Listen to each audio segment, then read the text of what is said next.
Hello and welcome to the Street Crime UK YouTube channel.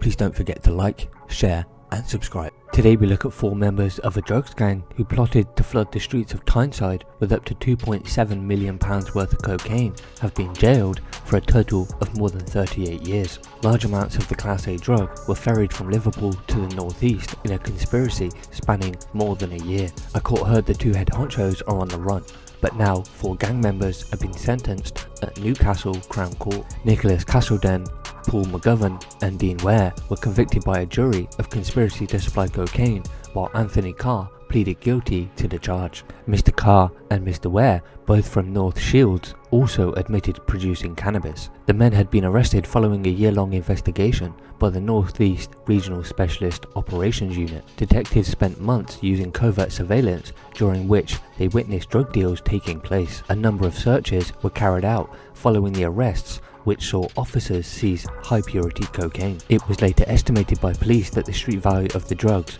could have been worth as much as £2.7 million.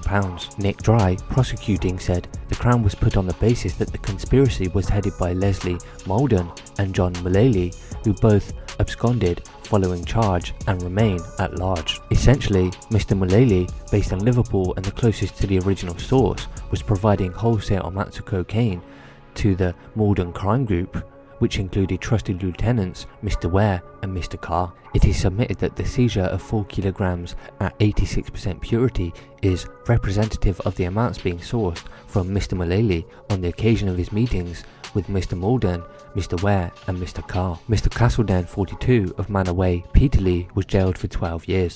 Mr. McGovern, 46, of Liverton Avenue, Gisborough, was jailed for 10 years. Mr. Ware, 54, of Albanian Road, North Shields, was jailed for 10 years. Mr. Carr, 39, of Redesdale Road, North Shields, was jailed for 6 years and 8 months. Following the sentencing, Detective Chief Inspector Paul Colling said the length of the sentences reflected how big a conspiracy it was. He said these sentences are the result of hard work and an extensive investigation by our specialist detectives. To see these men put behind bars for such a significant period of time is very satisfying, and the streets are a safer place without them. They were a sophisticated and organised criminal organisation who thought they would get away with their crimes even during the trial. DCI Colling added, "Cocaine is an incredibly addictive drug which causes untold physical harm to those who abuse it. Not only does it ruin the lives of those who use it, but it has a devastating social impact on our communities. With these men behind bars, we have been able to prevent those drugs from flooding our region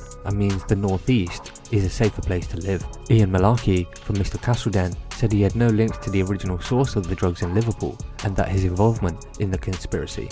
He added, "There's no evidence of him enjoying any sort of lavish lifestyle, benefiting to any significant degree. He is a hard-working man." Mr. McGovern's barrister said he is a grandfather who was the carer for his poorly mother and said he only had contact with Mr. Castledenne. The court heard Mr. Ware had known Mr. Malden for a long time and had got involved in something totally out of his depth. His barrister said he has 2 sons and has always been thoughtful and caring to his family and has worked as a HGV driver. David Combe for Mr. Carr said of the father of 3 who had worked offshore, his vice was gambling and he acquired debts which he was not able to meet, so he was persuaded from time to time to carry out certain favours which amounted to participation in the conspiracy. So what are your thoughts about this Tyneside drugs conspiracy, which saw the gang receive a total of more than 38 years in prison? Please share your thoughts in the comments below.